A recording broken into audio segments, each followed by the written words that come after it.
"Is there anybody there?" said the traveller, knocking on the moonlit door, and his horse, in the silence, champed the grass of the forest's ferny floor, and a bird flew up out of the turret above the traveller's head, and he smote upon the door again a second time.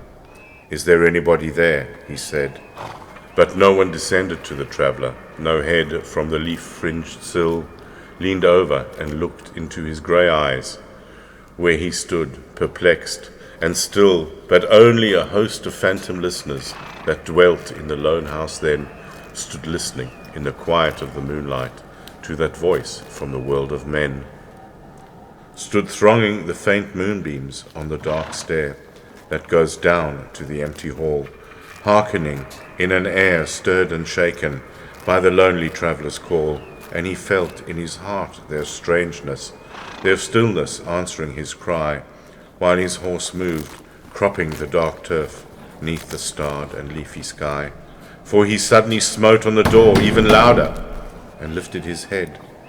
"Tell them I came, and no one answered, that I kept my word," he said. Never the least stir made the listeners, though every word he spake fell echoing through the shadowiness of the still house from the one man left awake. Aye, they heard his foot upon the stirrup, and the sound of iron on stone, and how the silence surged softly backward when the plunging hoofs were gone.